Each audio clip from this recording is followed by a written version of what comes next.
بسم الله الرحمن الرحيم والصلاة والسلام على سيد الأنبياء والمرسلين وعلى آله وأصحابه أجمعين فمن تبعهم بإحسان إلى يوم الدين أما بعد فأعوذ بالله من الشيطان الرجيم بسم الله الرحمن الرحيم أأنتم أشد خلقا أم السماء بناها رفع سمكها فسواها وأغطش ليلها وأخرج ضحاها والأرض بعد ذلك دحاها أخرج منها ماءها ومرعاها والجبال أرساها متاعا لكم ولأنعامكم وقال النبي صلى الله عليه وسلم اللهم بارك لنا في رجب وشعبان وبلغنا رمضان وقال النبي صلى الله عليه وسلم من كان يؤمن بالله واليوم الآخر فليكن خيرا أو ليسكت أو كما قال عليه الصلاة والسلام۔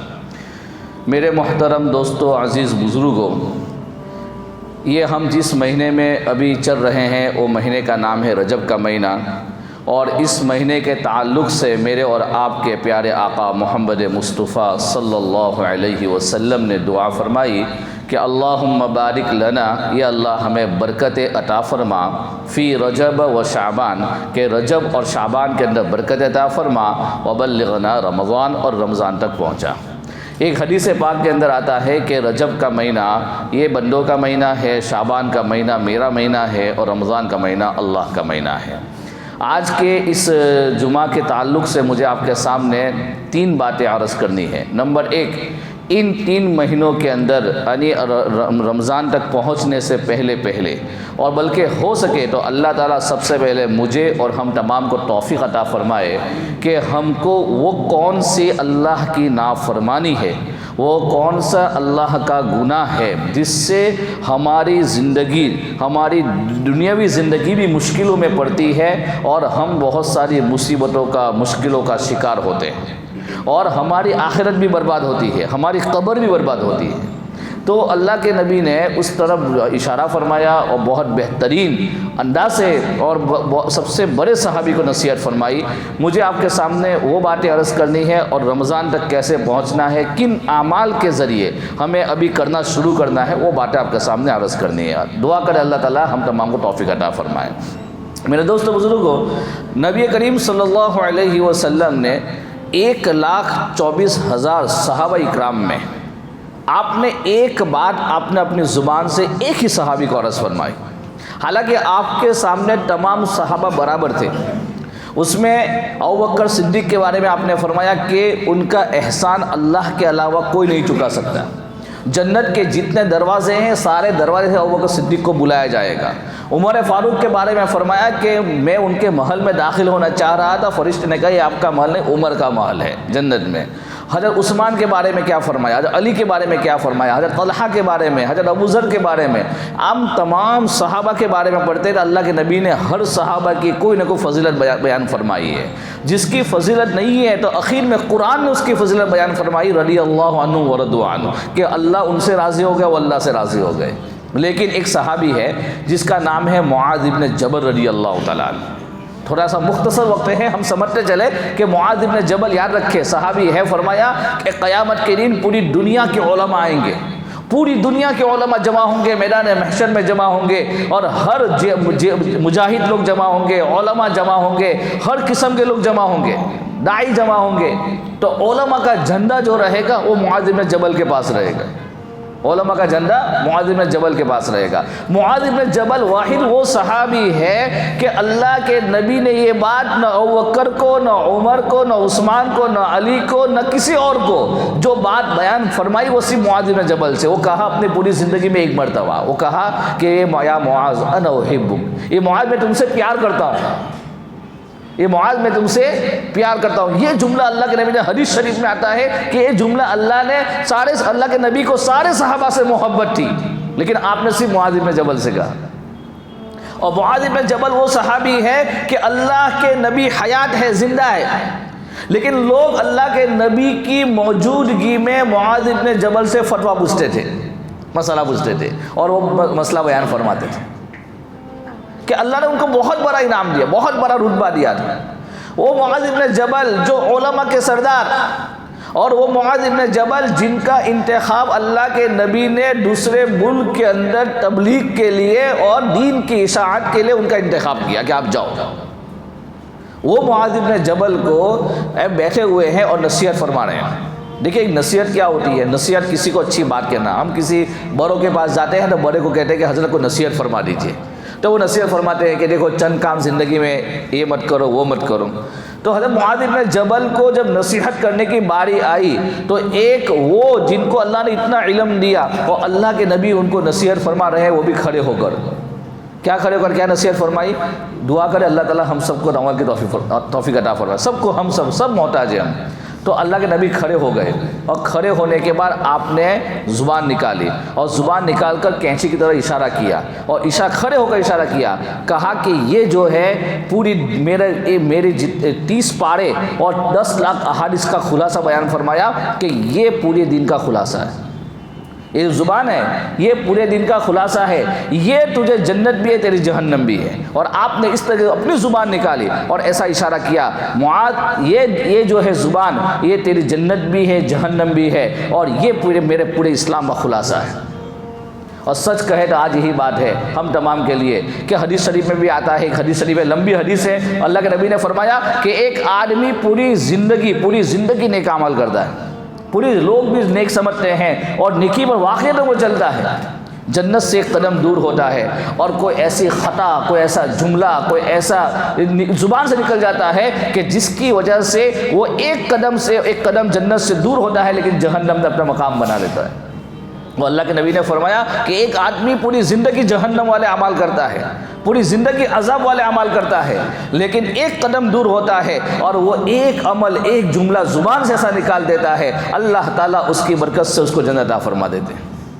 تو کہا کہ یہ جو زبان والے گناہ ہے کہ آج ہمارے معاشرے میں، ہماری سوسائٹی میں پہلے سے لے کر ابھی تک، ہم تک آگے بھی جو ہے ایک شریعت اللہ کے نبی نے اللہ کی قیامت تک کے لیے ہے کہ جتنے فساد، جتنی لڑائیاں، جتنے نقصان، جتنے گناہ، اور اللہ کے نبی نے فرمایا کہ جہنم میں سب سے زیادہ جانے والے لوگ کون سے گناہ کی وجہ سے ہوں گے؟ زبان کی وجہ سے، کہ زبان کی وجہ سے ہوں گے۔ تو آپ دیکھیں یہ جو ہے زبان ایسی ہے کہ بریک ہر چیز کو لگ سکتی ہے۔ سمندر کے اندر بڑے بڑے کروز ہوتے ہیں، دنیا کے اندر بڑے بڑے لوریاں ہوتی ہیں، بڑے بڑے ٹرک ہوتے ہیں، ہر چیز کی ایک اسپیڈ ہوتی ہے، کتنی بھی اسپیڈ ہو اس کو بریک لگ سکتی ہے، لیکن زبان کے اوپر اللہ نے 32 بریکر لگائے ہیں۔ ہر انسان کے منہ میں 32 بریکر ہے لیکن پھر بھی زبان کاٹ دیتی ہے، اس کو بریک نہیں لگتی۔ تو کیا وہ کنٹرول کرنا، تو یہی وہ چیز ہے کہ ہمارے اعمال، ہم بہت سارے اعمال کرتے ہیں، بہت سارے اعمال، لیکن بہت سارے اعمال ہمارے زبانوں کے جملے کی وجہ سے تمام کے تمام ختم ہو جاتے ہیں۔ جیسے صحابہ کو فرمایا کہ یا ایھا الذین آمنوا لا ترفعوا اصواتکم فوق صوت النبی ولا تجہروا له بالقول کجہر بعضکم لبعض ان تحبط اعمالکم وانتم لا تشعرون۔ کہ صحابہ اکرام تو یہ تصور بھی نہیں کرتے تھے، فرمایا کہ جب تم مسجد نبوی کے اندر آؤ تب زور زور سے باتیں مت کرو۔ صرف صحابہ کو نہیں، ہم کو بھی حکم ہے، عمرہ کرنے کے لیے جاتے ہیں تو عمرہ کرنا اللہ تعالیٰ ہم تمام کو ہمیشہ توفیق عطا فرمائے۔ کیا مسجد نبوی کے آداب میں سے ہیں کہ آپ مسجد نبوی میں جائیں تو آپ خاموشی کے ساتھ جائیں اور وہاں خاموشی کے ساتھ بیٹھے اور خاموشی کے ساتھ وہاں سے نکل جائے۔ وہاں بیٹھ کے زور زور سے بات کرنا، دنیا کی بات کرنا، کال کرنا، میں یہاں بیٹھا ہوں، سیلفی لینا، یہ کرنا، یہ اللہ کے نبی کو تکلیف پہنچاتی۔ تو یہ آیت نازل ہوئی یا ایھا الذین آمنوا لا ترفعوا اصواتکم فوق صوت النبی، نبی زندہ ہو یا نبی حیات ہو یا حیات نہ ہو، آپ نبی کی آواز سے اپنی آواز کو بلند مت کرو۔ کیوں؟ صرف آواز بلند کرنے سے حکم ہوا کہ تمہارے اعمال ختم ہو جائیں گے جو تم نے نیک اعمال کیے ہیں، اور تم کو محسوس بھی نہیں ہوگا کہ تمہارے اعمال ختم ہو گئے۔ کہ نبی کی آواز کو بلند کرنے پر، صرف آواز اونچی کرنے پر یہ اعمال کا ختم ہونے کے بارے میں بتلایا گیا۔ ہم سوچیں کہ آج ہماری زبان، میری، آپ کی، ہم تمام کی، کتنی چیزیں ایسے نکالتی ہے کہ قیامت کا دن ہوگا، اعمال ہمارے تولے جائیں گے۔ حدیث شریف میں آتا ہے کہ ایک طرف وہ انسان کو بٹھایا جائے گا، ایک طرف اس کے اعمال تولے جائیں گے، تب ہمارے اعمال کا پلہ بھاری نہیں ہوگا اور جو ہے ہمارا پلہ اس طرح پر جھک جائے گا۔ حالانکہ اعمال کا پلہ بھاری ہونا چاہیے، کیوں کہ ہمارے اعمال فرمایا کہ ختم ہو گئے ہوں گے، ہمیں احساس بھی نہیں ہوگا۔ تو اللہ کے نبی نے ایک نصیحت فرمائی، اس لیے محدث مفسرین فرماتے ہیں لقد کان لکم فی رسول اللہ اسوۃ حسنہ، دو جملے بناؤ، اسوۃ حسنہ، کہ اللہ تعالیٰ نے تمہارے نبی کی زندگی میں تمہارے لیے آئیڈیل، حسنہ خوبصورت، اب اس کا ترجمہ اردو میں ہم خوبصورت کر سکتے ہیں۔ مفسرین فرماتے ہیں کہ اس کو اس طریقے سے سمجھے کہ ایک انسان کو اللہ نے بڑا خوبصورت بنایا ہے، بڑا خوبصورت، نیچرلی خوبصورت ہے، جیسے سمجھو کہ یوسف علیہ السلام، اب ان کے گال کے اوپر، ان کے چہرے کے اوپر بلیک کلر کا تیل لگ جائے تو خوبصورتی دو بالا ہو جائے گی، خوبصورتی اور بڑھ جائے گی۔ یہ خوبصورتی کو ختم نہیں کرے گا بلکہ خوبصورتی کو اور بڑھا دے گا۔ فرمایا کہ اسوۃ حسنہ، کہ نبی کی زندگی آئیڈیل ہے، اور حسنہ کا نبی کے جو اخلاق ہے، یہ حسنہ ہے، یہ جو ہے تیل ہے کہ جو مسلمان، ایمان تو اللہ نے دے دیا ہم تمام کو، اللہ ایمان تو دے دیا، ایمان یہ ہم کو اللہ نے دیا، اللہ کے نبی کے امت کے اندر پیدا کیا، اب ہمیں جو ہے اس کے اندر حسنہ کو پیدا کرنا ہے۔ آئیڈیل تو اللہ کے نبی کی ذات ہے، اب حسنہ کے طور پر اخلاق اللہ کے نبی کی جو چیزیں ہیں جتنی ہم سے ہو سکے اپنانے کی کوشش کرنا کہ تو میں اس میں ایک بات صرف کہنا چاہ رہا ہوں کہ اس میں سے ایک بات سب سے بڑی چیز جو ہے ہماری زبان، کہ ایک ہمارا معاشرہ، ہماری سوسائٹی ایک دوسرے کے ساتھ نماز پڑھنا آسان ہو جائے گا۔ مولانا عمر صاحب پالم پوری رحمۃ اللہ فرمایا کرتے تھے کہ جس آدمی کی زبان اور اس کا دل صحیح نہ ہو، زبان کے کڑوے بول ہو اور دل میں نفرت اور کینہ ہو اللہ کے بندوں کے بارے میں، وہ کبھی تبلیغ کا گشت نہیں کر سکتا، وہ کبھی گشت نہیں کر سکتا، کہ گشت کرنے جائے اس کو شرم آئے گی کہ میں جس انسان کے پاس جا رہا ہوں اس کو کیسے آواز دوں گا، وہ آدمی گشت نہیں کر سکتا، وہ آدمی تبلیغ نہیں کر سکتا۔ اس لیے مولانا الیاس صاحب رحمۃ اللہ فرمایا کرتے تھے ایک جملہ کہ من لا یرحم الناس والی جو حدیث ہے کہ جو لوگوں پر رحم کرے گا اللہ اس پر رحم کرے گا، کہ لوگوں پر ہم آج دنیا میں بہت ساری تنظیمیں بنی ہوئی ہے، بھائی بھوکے ہیں تو ان کو کھانا کھلاتے ہیں، ان کا لنگر کھانا چل رہا ہے، کپڑے ننگے، ابھی اس موسم میں ٹھنڈی کا موسم ہے، آپ دلی وغیرہ میں چلے جاؤ فون آتے کہ بھائی ہمارے یہاں غریبوں کو کمبل کی ضرورت ہے، کمبل دے دیتے ہیں۔ یہ بھی اللہ کی مخلوق کے ساتھ رحم ہے، یہ بھی جانور ہو انسان ہو ان کو چیزیں دنیا کے اسباب دینا اور اس کی تنظیمیں بنانا، مخلوق کی خدمت کرنا، یہ بھی نیک عمل ہے۔ لیکن مولانا الیاس صاحب فرماتے تھے کہ سب سے بڑا نیک عمل یہ ہے کہ جو انسان جہنم میں جا رہا ہے اس کو جنت تک لے جانا، سب سے بڑا رحم یہ ہے، سب سے بڑا رحم یہ ہے۔ تو یہ بھائی جنید جمشید رحمۃ اللہ علیہ وہ فرمایا کرتے تھے کہ حاجی عبد الوہاب صاحب نے ان کو فرمایا تھا کہ جب بھی آپ بیان کرنے بیٹھو، جب بھی آپ دین کی بات کسی کے سامنے پیش کرنے بیٹھو تو سب سے پہلے اپنے دل کو پاک کر کے یہ کہو یا اللہ میں بھی محتاج، یہ بھی محتاج، مجھ پر مجھے وہ بات دے جو مجھے اور اللہ تیری مخلوق کو تجھ سے ملانے والی ہو، اور لوگوں کے ساتھ رحم کا معاملہ کر لو، اللہ تعالیٰ پوری دنیا میں تمہاری بات پہنچا دے گا، کہ اللہ پوری دنیا میں بات پہنچائے گا۔ کہا کہ زبان جو ہے نا یہ اس کے ہم کتنے علماء نے مستقل کتابیں لکھی ہے، زبان کی آفت کتاب ہے علامہ اسقلانی کی، زبان کی آفت ہے، زبان کے گناہ وغیرہ۔ تو یہ جو ہے ہمیں ایک گناہ آج ہمارے معاشرے کے اندر، ہماری سوسائٹی کے اندر، ہماری زندگی کے اندر کہیں بھی دینی محفلوں میں کھڑے ہوتے ہیں، دینی پروگرام میں کھڑے ہوتے ہیں اور وہاں ہم ایک دوسرے کی ٹوپیاں اٹھانا شروع کر دیتے ہیں، غیبتیں شروع کر دیتے ہیں، ان کی برائیاں شروع کر دیتے ہیں، ان کا یہ شروع کر دیتے ہیں۔ سن کے آدمی کے مطلب یہ ہو رہا ہے کہ جیسے ہماری نگاہ میں کوئی انسان باعزت نہیں ہے، ہماری نگاہ میں ہر انسان جو ہے معیوب ہے، ہم ہی اچھے ہیں۔ تو میرے دوستو بزرگوں، ہماری رمضان آج خراب ہو رہی ہے۔ اب یہ مبارک مہینے چل رہے ہیں، رجب کا مہینہ مبارک ہے، شعبان کا مہینہ مبارک ہے۔ ہمارے اسلاف رمضان سے پہلے رجب کے مہینے کے اندر بھی کثرت سے روزے رکھتے تھے اور شعبان کے مہینے میں بھی کثرت سے روزے رکھتے تھے، اور گناہوں سے جس طرح باقی دنوں میں بچنا ہی بچنا ہے، ان مہینوں کے اندر ان گناہوں سے بچنا بہت ضروری ہے، بہت ضروری ہے۔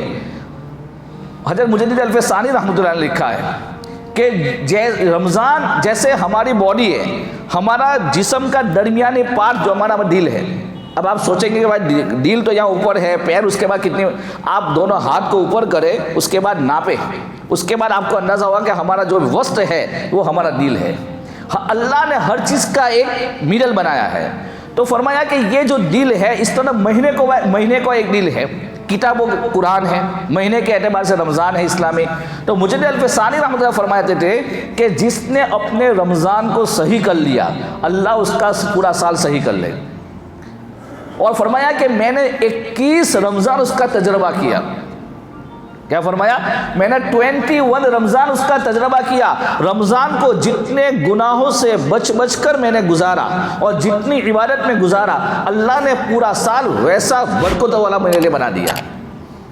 آج ہمارا رمضان خراب ہو رہا ہے، رمضان کی خراب ہونے کی وجہ رمضان سے پہلے پریکٹس ہے، وہ یہ مہینے ہیں کہ ان مہینوں کے اندر نمازوں کی کثرت، اعمال کی کثرت، نماز صرف نہیں اعمال کی کثرت، ہمارے ذکر، اذکار، نماز، صدقہ وغیرہ ان کو اسپیڈ تھوڑی دے دینی چاہیے کہ بھائی رجب کے مہینے میں اتنا کریں گے، شعبان کے مہینے میں اتنا کریں گے، رمضان کے مہینے میں اتنا کریں گے۔ رمضان کے مہینے میں کوئی امتحان نہیں، لیکن ہم لوگ رمضان کا ویٹ کرتے ہیں اور یہ 2 مہینے کے جو فضائل ہیں، یہ 2 مہینے کی جو برکتیں ہیں، اس سے ہم فائدہ نہیں اٹھاتے۔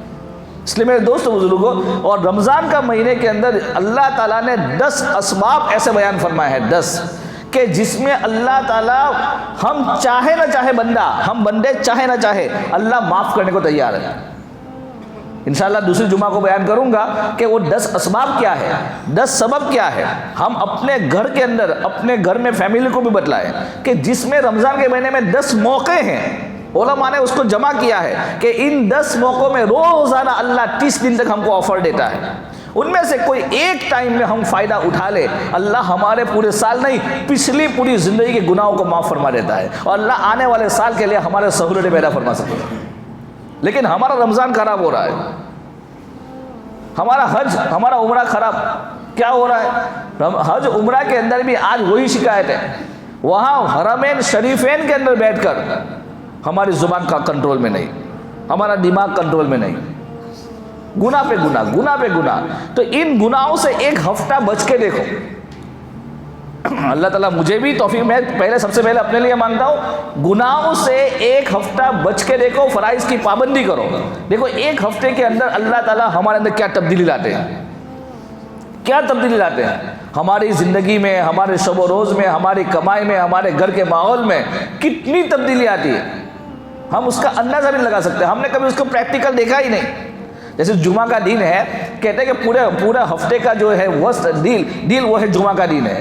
جمعہ کے دن ابن جوزی رحمۃ اللہ فرماتے ہیں کہ ہمارے زمانے میں، ابن جوزی کے زمانے میں کہا، جمعرات کی اثر سے ہم لوگ جمعہ کی تیاری کرتے تھے۔ فرماتے ہیں کہ جمعرات کے اثر سے، جو کل جمعرات گزری کا اثر سے ہم لوگ جمعہ کا اہتمام کرتے تھے کہ وہاں اس زمانے میں، جیسے ہمارے زمانے میں ادھر جمعہ ادھر جمعہ ہوتا ہے، اس زمانے میں ہر جگہ جمعہ نہیں ہوتا تھا، ایک ہی جمعہ ہوتا، ایک ہی مسجد میں جمعہ ہوتا تھا جو بڑی مسجد ہوتی تھی۔ تو فرماتے ہیں کہ جمعہ کے دن اثر میں ہم اپنے لالٹین یعنی اس زمانے کا چراغ لے کر ہم مسجدوں میں پہنچ جاتے تھے، اور فجر کے بعد جمعہ کی نماز کے بعد جگہ نہیں ملتی تھی۔ جمعہ کے وقت ہوتی ہے، ظہر کے وقت ہوتی ہے، لیکن فجر تہجد کے بعد ان کو موقع نہیں ملتا تھا، یعنی جمعہ کے اتنا لوگ اہتمام فرماتے تھے اور جمعہ کے اندر اپنی عبادت کرتے تھے۔ آج ہم کو جمعہ بھی پتہ نہیں چل رہا ہے، آج ہم کو جمعہ بھی پتہ نہیں چل رہا ہے، جمعہ کے دن کتنے اعمال ہیں، جمعہ کے دن کتنے اعمال ہیں۔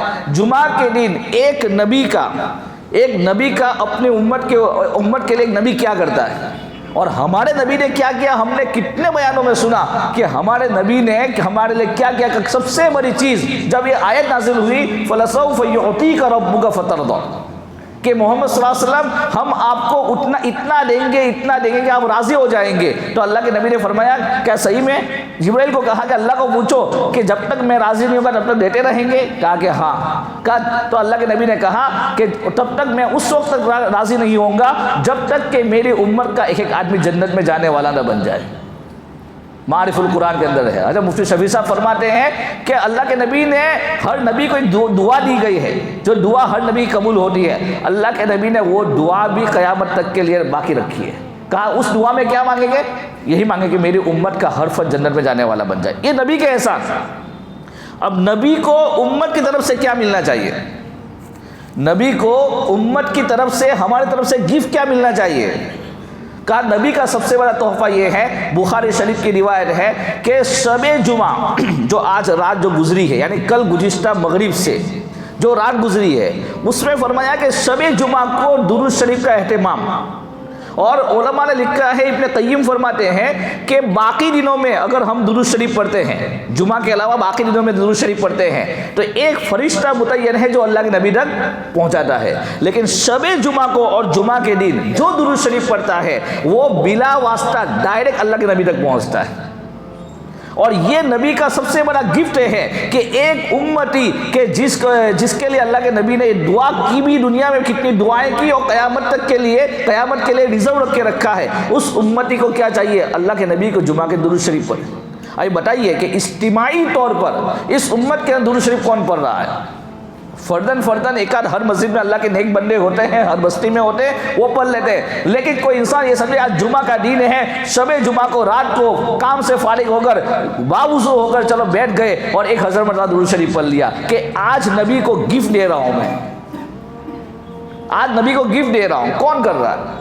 حضرت بختیار کاکی رحمۃ اللہ علیہ کے بارے میں لکھا ہے، روشنی کی مینار کتاب کا نام ہے، فرمایا ان کی شادی ہوئی تو ان کا معمول تھا روزانہ 3000 مرتبہ درود شریف پڑھنا، روزانہ 3000 مرتبہ درود شریف پڑھنا معمول تھا۔ شادی ہوئی تو 3 رات وہ درود شریف نہیں پڑھ سکے۔ اللہ کے نبی خواب میں فرمایا کیا آپ ہمارا گفٹ نہیں بھیج رہے ہیں؟ کیا آپ ہمارا ہدیہ نہیں بھیج رہے ہیں؟ یہ خواب میں دیکھنا تھا، دوسرے بیوی کو طلاق دی کہ تیری وجہ سے مجھے اللہ کے نبی کا گفٹ نہیں پہنچانے کا موقع نہیں ملا۔ کہنے کا مقصد ہے میرے دوستو بزرگوں، آج ہمارے ہفتے والے اعمال کہ ایک جمعہ کا دن ہم اچھے اعمال کریں، جو ہے ہم نمازیں کتنی ساری نمازیں ہیں، تہجد کی نماز ہے، کم از کم پورا ہفتہ نہیں پڑھتے، جمعہ کے دن پڑھ لی۔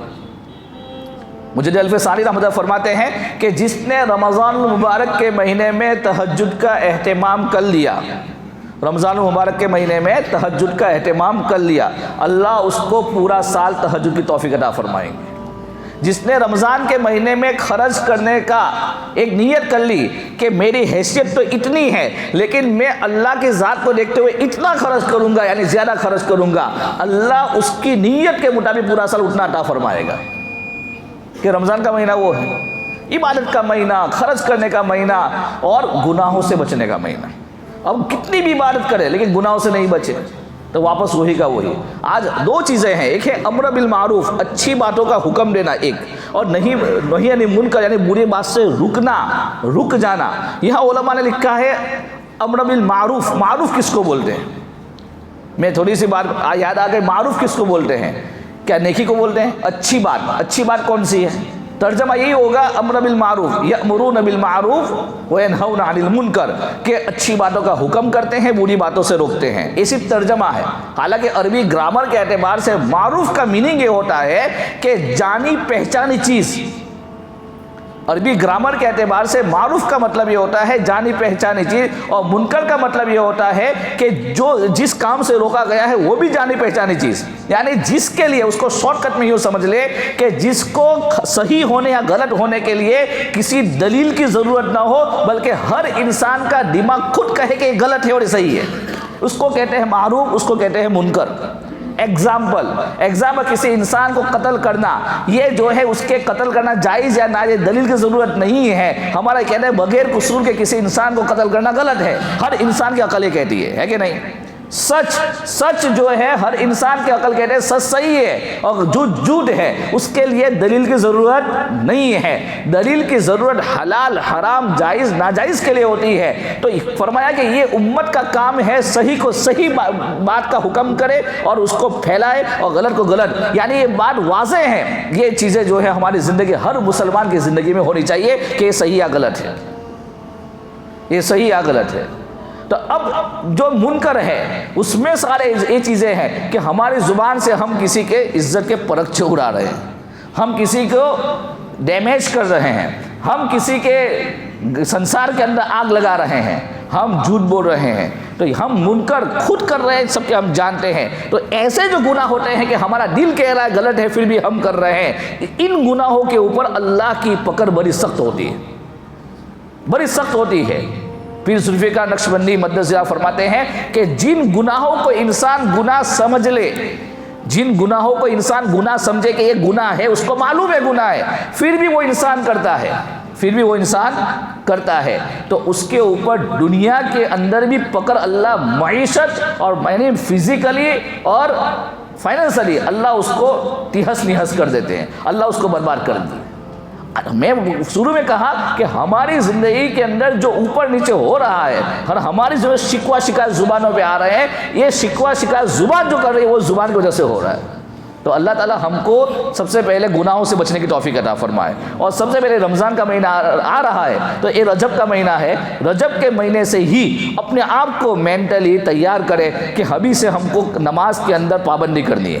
اپنے گھر کا ماحول بھی شروع کر دے, گھر کے والوں کو بتلائے نماز کے بارے میں کہ ہم نماز فرائض تو پڑھتے ہیں, سنت بھی کچھ پڑھتے ہوں گے, نوافل کا اہتمام بھی شروع کریں. اور دوسرا عمل سب سے بڑا کہ جو ہے خرچ کرنے کا معاملہ, کہ ہم جو ہے خرچ صرف ایک چیز نہیں, عام مطلب خرچ کرنے کی بات آتی ہے کہ مسجد مدرسہ, ایک ہی چیز ذہن میں وہی چیز آ گئی, مسجد مدرسہ خرچ کرنے کا, صدقہ دو زکوٰۃ دو مسجد مدرسے کو.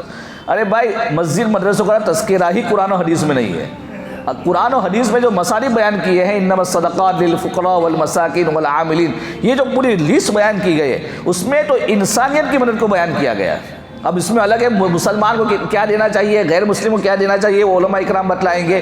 لیکن جہاں ہم اپنی فیملی کو, اپنے دوستوں کو, اپنی مسجد میں نماز پڑھنے والوں کو چھوڑ کر ہم دور دراز 2000-1000 کلومیٹر دور بھیج رہے ہیں اپنا صدقہ اپنی زکوٰۃ, اور جو اپنی مسجد میں انسان بیچارہ ترس رہا ہے, بیچارہ قرضوں میں ڈوبا ہوا ہے, اور بیچارہ اللہ سے مانگ رہا ہے, وہ بازو والا وہاں بھیج رہا ہے لیکن اس کو نہیں دے رہا ہے.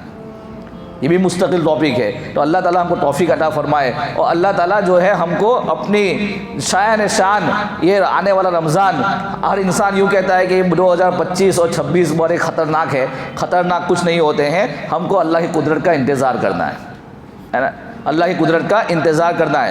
2023 میں نیتن یاہو نے کہا تھا کہ ہم حماس کا نام و نشان مٹا دیں گے. 2025 کے اندر گھٹنے پر آ کر پڑ گئے کہ بھائی ہمیں معاف کر دیجیے. آگ لگانے چلے تھے, اللہ نے خود لگا دی. تو اللہ تعالیٰ وہ ہے, اللہ کی قدرت وہ ہے کہ جو ایمان والا جس زمانے میں اللہ کی قدرت کو پہچانتا ہے اور اللہ کو جان لیتا ہے, اور اس پر سب سے بڑی چیز جو صبر کرتے ہیں, اللہ ان کا پھل دیتے ہیں. اللہ کہتے ہیں اَأَنْتُمْ أَشَدُّ خَلْقًا أَمِ السَّمَاءُ, کہ تم زیادہ طاقتور ہو یا آسمان. اللہ سوال کرتا ہے اَأَنْتُمْ, کیا تم زیادہ طاقتور ہو یا آسمان زیادہ طاقتور ہے. بنا اس کو اللہ نے بنایا ہے. یہ چھت ہم بناتے ہیں, یہ چھت میں آپ دیکھیے کتنے سارے ستون لگے ہوئے ہیں, بغیر ستون کے چھت کھڑی نہیں ہو سکتی ہے. اللہ کہتے ہیں کہ میں نے اس کو رفع سمکہا فسواہا, اس کو بغیر عمد ترونہا, ہم نے اس کو بغیر ستون کے, کچھ بھی نہیں اس کے, ہم کو اس نے کھڑا کر دیا. فسواہا, اور بالکل صحیح سالم کھڑا کیا. ورنہ یہ چھت دیکھیے, اگر یہ ستون نہ ہوتے تو اس میں جو ہے کہیں نہ کہیں جھکاؤ ہوتا, کہیں نہ کہیں سوراخ ہوتے. یہاں کچھ بھی نہیں ہے. ہل تری من فطور, کیا اس میں آپ کو کچھ نظر آ رہا ہے؟ پھر اللہ کہتے ہیں ثم ارجع البصر کرتین ينقلب الیک البصر, اللہ کہتے ہیں بار بار ان آسمانوں کو دیکھو. اللہ کی قدرت کہ بار بار ان آسمانوں کو دیکھو. ينقلب الیک البصر, تمہاری نظریں دوبارہ لوٹ کر تمہاری طرف آئے گی. خاصیہ ناکامی کے ساتھ تم کو نہ کوئی سوراخ نظر آئے گا, نہ اس کے نہ جھکاؤ نظر آئے گا, نہ کوئی ستون نظر آئے گا, کچھ بھی نہیں. خاص ہے وہ حسیر. تم اللہ کی قدرت میں کیا عیب نکالو گے؟ تم اللہ کی سب سے حقیر مخلوق, ایک چونٹی جو 1 سینٹی میٹر سے زیادہ دیکھ نہیں سکتی ہے, اس کے اندر بھی تم عیب نہیں نکال سکتے. اللہ کے آسمان میں تم کیا عیب نکالو گے؟ اللہ کی سب سے چھوٹی مخلوق چونٹی جو 1 سینٹی میٹر سے زیادہ دیکھ نہیں سکتی, اس میں بھی تم عیب نہیں نکالیں گے. انسان کوئی بھی بوجھ اٹھاتا ہے تو اپنے طاقت کے مطابق ہی بوجھ اٹھا سکتا ہے. اللہ نے ایک چھوٹی چونٹی کو وہ طاقت دی ہے جو اپنے بوجھ سے زیادہ 50 گنا زیادہ وزن کھینچ سکتی ہے. اللہ نے اس کو وہ طاقت دی ہے. شہد کی مکھی کا اگر ایک قطرہ یہاں پر گر جائے تو میں اور آپ 10 منٹ تک یا 15 منٹ تک بھی کتنے بھی ناک سے اس کو اسمیل کرنے کی کوشش کریں گے, ہم کو اس کی خوشبو نہیں آئے گی. لیکن 1 منٹ کے اندر چونٹی کہاں سے آ جائے گی اور اس کو اسمیل پہنچ جائے گی اور وہ یہاں جمع ہو جائے گی. یہ طاقت کس نے دی؟ فَهَلْ تَرَى مِن فُطُورٍ. پھر اللہ کے رفع فسواہا واغطش لیلہا واخرج ضحاہا, اللہ نے پھر جو ہے رات کو لایا اور دین کی چادر کو ہٹایا, دین کو لایا, رات کی چادر کو ہٹایا. میں اس لیے بیان کر رہا ہوں کہ اللہ کی طاقت اگر پڑھنی ہے, سننی ہے, پڑھنی ہے, دیکھنی ہے, تو اللہ جو صاحب اللہ کے نبی کے زماں طاقتور تھا وہی اللہ آج بھی طاقتور ہے. ہم مسلمان, اسلام سب کچھ صحیح ہے, اسلام اپنے نہج پر ہے. ہم مسلمانوں کو ضرورت ہے اپنے آپ کو بدلنے کی, ضرورت ہے اپنا اندر ایمان کو صحیح کرنے کی. تبلیغ کی محنت کا مقصد کیا ہے؟ پوری تبلیغ کا خلاصہ کیا ہے کہ بھائی سب کچھ نکالو، زندگی اور موت جو کچھ ہے، درمیان میں جو کچھ ہے، یہ سب کچھ اللہ کے حکم سے، اور اس کا اتنا مان لو، ہتھیار ڈال دو اور کہو کہ اللہ سے ہوتا ہے۔ اگر خوشی ہے اللہ کے حکم سے، غمی ہے اللہ کے حکم سے۔ تو اللہ فرماتے ہیں کہ اس کو آسمان کو بلند کیا، اس کو صحیح کیا، اس میں عیب نکال کے بتاؤ۔ طاقتور ہے تم لوگ، کتنے طاقتور ہیں؟ وَأَغْطَشَ لَيْلَهَا وَأَخْرَجَ ضُحَاهَا وَالْأَرْضَ بَعْدَ ذَلِكَ دَحَاهَا۔ اللہ نے پھر زمین کو پھیلایا، پوری زمین جو ہے 24,000 کلومیٹر کی ہے، 24,000 کلومیٹر کو پھیلانے کے لیے اللہ نے بلڈوزر نہیں لایا کہ بلڈوزر لاؤ چلو یہاں سے یہ اخرج منہا ماءہا ومرعاہا والجبال ارساہا، کہ یہاں پہاڑ بنا دو بلڈوزر والو، یہاں ندی بنا دو، یہاں سمندر بنا دو۔ ایسا ہوا؟ ایسا ہوا؟ کچھ نہیں ہے۔ اخرج منہا ماءہا ومرعاہا، اللہ نے وہاں سے پانی نکالا اور اللہ نے یہاں سے ہمارے کھانے پینے کے لیے چیزوں کو نکالا۔ انا صببنا الماء صبا، اللہ نے پھر ہمارے لیے بارش کو برسایا۔ بارش کو کیسے برسایا؟ اللہ کی قدرت کو سمجھے کہ یہ سمندر ہے اور سمندر کے اندر کھارا پانی ہوتا ہے، اللہ نے میٹھا پانی نہیں بنایا۔ اللہ نے سمندر کے اندر ہر ایک سیکنڈ کے اندر 15 ارب ٹن پانی، ایک سیکنڈ کے اندر 15 ارب ٹن پانی آسمان کے بخار بن کے جاتا ہے، اور پانی کے اندر موجوں کو چلایا۔ سمندر میں موج چلتی ہے، ندیوں میں موج نہیں چلتی ہے۔ اس کا کیوں؟ سائنس اپنی بات کہے گا۔ اللہ کہتا ہے کہ میں نے موجوں کو اس لیے چلایا کہ جب موجیں ٹکراتی ہے ان میں سے پانی بلبلے اٹھتے ہیں، ہوا کا جھونکا آتا ہے، اور اس کے اندر جو نمک ہوتا ہے وہ نمک کو اٹھا کر آسمانوں پر لے جاتا ہے، نمک اور پانی جمع ہوتا ہے، پھر کیا ہوتا ہے؟ اللہ وہاں بادل کو بناتا ہے۔ پھر اللہ کہتے ہیں الم تر ان اللہ یجزی صحابہ، پھر ہم چاہتے ہیں جہاں چاہتے ہیں وہاں بادل کو ہانک دیتے ہیں، اور جہاں ضرورت ہوتی ہے وہاں پانی کو بہا دیتے ہیں۔ یہ اللہ کا نظام چلتا ہے، اللہ کی طاقت۔ اور فرمایا کہ آسمان سے پانی اللہ تعالیٰ برسا رہا ہے، اللہ تعالیٰ جو برسا رہا ہے 15,000 میٹر سے، اور اس کی اسپیڈ کیا ہے؟ 557 فی گھنٹہ کلومیٹر، اتنی اسپیڈ سے پانی آتا ہے۔ اگر وہ پانی وہی اسپیڈ سے اگر آتا تو ہمارے سلیب وغیرہ باقی نہ رہتے، ہماری عمارتیں، انسان ختم ہو جاتے۔ اللہ نے بیچ میں اسپیڈ بریکر ہواؤں کے لگا دیے، اور ایسے اتنے اسپیڈ بریکر لگائے کہ وہ پانی آتے آتے فی گھنٹہ 8 کلومیٹر کی اسپیڈ پر باقی رہ جاتا ہے، اور اللہ فرماتے کہ وہ پانی گرتا ہے۔ اور اللہ نے پوری زمین کے اندر 97% کروا، کسیلا، پھیکا، کھارا پانی بنایا، صرف 3% میٹھا پانی بنایا ہے۔ 3% سے میٹھا پانی ہے، 97% اللہ نے دوسرا پانی بنایا ہے، اور وہ پانی دونوں جمع نہیں ہوتے، کیونکہ اللہ نے کہا مرج البحرین یلتقیان بینہما برزخ لا یبغیان، کہ ہم نے دونوں کے درمیان پلاسٹک کا یا کسی دیوار کا پردہ حائل نہیں کیا ہے، ہم نے اپنے حکم کا پردہ حائل کیا ہے کہ تم دونوں پانی ہو، تم بھی میری مخلوق ہو، یہ میٹھے پانی یہاں بہتے رہنا، یہ کڑوے پانی یہاں بہتے رہنا، دونوں جمع نہیں ہو سکتے ہیں، ورنہ قیامت تک تمہاری سائنس وہاں جخ مارے گی، کوئی پردہ نظر نہیں آئے گا۔ ہمارے حکم کا پردہ ہے، ہم نے بول دیا، قیامت تک پانی جمع نہیں ہو سکتا۔ اخرج منہا ماءہا ومرعاہا والجبال ارساہا۔ تو میرے دوستو بزرگوں، اللہ تعالیٰ نے اپنی طاقت ہر زمانے بتلائی ہے۔ آج جو ابھی دنیا میں آخری ہفتے میں جو حالات تبدیل ہوئے ہیں، اور جو اللہ نے ان لوگ کے بڑے بڑے اپنے آپ کو خدا بنا کے بیٹھے ہوئے تھے اور خدا سمجھ رہے تھے، اور جن سٹی کی بنیاد پر ان کو امریکہ میں فخر تھا، اللہ نے ان کو معمولی آگ کے ذریعے جلا کر خاکستر کر دیا، دکھا دیا، روڈ پہ لا دیا، اور اللہ نے بتلا دیا کہ اللہ تعالیٰ کے اندر آج بھی وہ طاقت ہے۔ تو ان واقعات سے، ان جو دنیا میں ہو رہے ہیں، اس سے ہی عبرت حاصل کرنا، اس سے ہی عبرت حاصل کرنا۔ اللہ تعالیٰ مجھے ہم تمام کو اپنی قدرت سمجھنے کی توفیق عطا فرمائے آنے والے دنوں میں، اور ہم کو عمل کی توفیق عطا فرمائے۔ وآخر دعوانا الحمدللہ رب العالمین۔